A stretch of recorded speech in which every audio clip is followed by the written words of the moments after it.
اللہ کے رسول کی 11 بیویوں میں اگر ہم نسب کے اعتبار سے، خاندان کے اعتبار سے اللہ کے رسول سے سب سے زیادہ قریب اگر کسی بیوی کو پاتے تو حضرت خدیجہ رضی اللہ تعالیٰ نے۔ ان کے والد اپنے خاندان کے سردار تھے، خویلد ان کا نام تھا، اور بہت بڑے تاجر تھے، بزنس مین تھے۔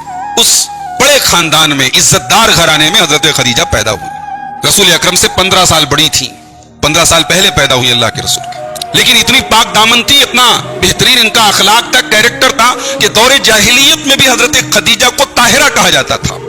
طاہرہ کا مطلب سمجھتے ہیں؟ پاک دامن، پاک صاف۔ اس دور میں، جس دور میں پاک دامنی کی مثال بڑی کم ملتی تھی، اس دور میں بھی خدیجہ طاہرہ کے نام سے جانی جاتی تھی۔ اللہ کے رسول سے نکاح کے پہلے حضرت خدیجہ کے 2 نکاح ہو چکے تھے۔ پہلا نکاح ان کا ہوا تھا ہند بن نباش تمیمی سے، انتقال ہو گیا، بیوہ ہو گئی۔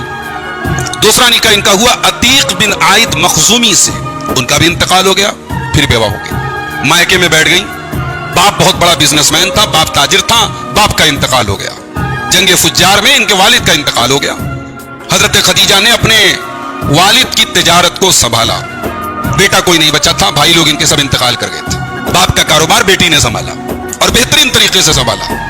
اس زمانے میں حضرت خدیجہ کا مال تجارت ودیشوں میں جاتا تھا، ایکسپورٹ کا کام کرتی تھی۔ انہوں نے باقاعدہ اپنے آدمی طے کیے تھے کمیشن پر۔ شریعت میں تجارت کا ایک طریقہ یہ بھی ہے، مال ہمارا ہے، محنت آپ کرے، پرسنٹیج طے کر لیا جائے، اس کو مزاربت کہتے ہیں۔ حضرت خدیجہ نے مزاربت پر، اس سسٹم پر خوب پیسہ کمایا، اور مکے کی یعنی مالدار ترین خاتون میں ان کا شمار ہونے لگا۔ عزت دار بھی ہیں، بڑے خاندان کی بھی ہیں، بیوہ ہیں، بڑے اچھے اچھے رشتے آئے۔ ابو لہب نے رشتہ بھیجا، ابو لہب سردار تھا بنو ہاشم کا، اللہ کے رسول کا چچا ہے ابو لہب۔ اور بھی لوگوں کے رشتے آئے، خدیجہ نے رشتے ٹھکرا دیے، میں شادی نہیں کروں گی۔ اور اسی دوران اللہ کے رسول صلی اللہ علیہ وسلم اب اپنی عمر کی 20 سال گزار چکے ہیں، اب اللہ کے رسول جوانی کی سرحدوں میں پہنچ چکے ہیں۔ اللہ کے رسول کو احساس ہے کہ میرے چچا نے مجھے پالا ہے، پوسا ہے، اب چچا کا احسان اتارنے کا ٹائم آ رہا ہے۔ چچا سے تجارت کرنے کا ہنر سیکھا تھا اللہ کے رسول صلی اللہ علیہ وسلم نے۔ اب ملک شام کے سفر پہ اللہ کے رسول بھی تجارت کے لیے جانے لگے، مکے سے مال لے کر کے جاتے تھے اور وہاں جا کے سیل کرتے تھے۔ ظاہر ہے کہ اللہ کے رسول کا اخلاق نبوت کے اعلان کے پہلے بھی مکے میں مشہور تھا کہ اللہ کے رسول بڑے سچے ہیں، ایماندار ہیں۔ آپ کی تجارت بھی ویسی ہی تھی، ایسا نہیں تھا کہ اللہ کے رسول صلی اللہ علیہ وسلم ہماری اور آپ کی طرح ہیں کہ نماز تو بہت اچھی ہے، تجارت بہت گڑبڑ ہے۔ ہمارے یہاں کیا ہے بھئی، ایک آدمی کے تقویٰ اور طہارت کو ہم کیسے ناپتے ہیں؟ اس کے سجدے کے نشان سے ناپتے ہیں، مسجد میں اس کی حاضری سے ناپتے ہیں۔ فجر کی نماز میں آتا ہے، 5 ٹائم کا نمازی ہے، پرہیزگار ہے۔ ظاہر ہے پرہیزگاری کا ایک پیمانہ تو یہ ہے، نماز کی پابندی ضروری ہے۔ کوئی اللہ کا بندہ رات میں تہجد پڑھتا ہے، یقیناً یہ اس کے نیک ہونے کی علامت ہے، مگر میرے بھائی یہ تقویٰ ادھورا ہے، یہ تقویٰ ناقص ہے اگر اس کا لین دین گڑبڑ ہے۔ اس کے سجدے کے نشان اللہ کے کام نہیں آئیں گے اگر اس کے معاملات گڑبڑ ہیں۔ اللہ کے رسول کا معاملہ ایسا نہیں تھا۔ اللہ کے رسول نبوت کے اعلان کے پہلے بھی، جب نماز نہیں تھی، جب روزہ نہیں تھا، جب حج نہیں تھا، اس دور میں بھی اللہ کے رسول صلی اللہ علیہ وسلم اپنے لین دین کی صفائی، اپنی امانت داری، اپنی سچائی سے پورے مکہ میں فیمس ہو چکے تھے، مشہور ہو چکے تھے۔ حضرت خدیجہ کے کانوں تک خبر پہنچی کہ کوئی نوجوان ہے مکے میں، بنو ہاشم گھرانے کا، کاروبار کرتا ہے، بزنس کرتا ہے، معاملات بڑے اچھے ہیں اس کے۔ حضرت خدیجہ نے پیغام بھجوایا اللہ کے رسول کے پاس، سنا ہے کہ آپ تجارت کرتے ہیں، ہمارا بھی کچھ مال آپ لے کے جائیں، میں جو منافع اور لوگوں کو دیتی ہوں اس سے زیادہ آپ کو منافع دوں گی۔ اللہ کے رسول صلی اللہ علیہ وسلم نے اپنے چچا ابو طالب سے مشورہ کیا۔ چچا نے کہا ٹھیک ہے، اچھی بات ہے بھئی، وہ عورت نیک ہے، دیندار ہے، اگر وہ آفر کر رہی ہیں تو ٹھیک ہے، ان کا مال لے کر کے جاؤ، بزنس کرو۔ حضرت خدیجہ نے بزنس کے لیے مال دے دیا، ایگریمنٹ کر لیا، اور اپنے غلام میسرہ کو اللہ کے رسول کے ساتھ لگا دیا، اور میسرہ سے چپکے سے کہا کہ واپس آ کر کے مجھے رپورٹ دینا کہ اس انسان کا کیریکٹر ہے کیسا۔ بھئی سنا تو میں نے بہت کچھ ہے، لیکن تم صحیح رپورٹ لاؤ گے کہ کیا ہے۔ بھئی لوگ کہتے ہیں نا، کسی انسان کو جانچنا ہو تو سفر کر لو اس کے ساتھ، کسی انسان کو پرکھنا ہو تو کاروبار کر لو اس کے ساتھ۔ یہاں کاروبار بھی ہو رہا ہے، سفر بھی ہو رہا ہے۔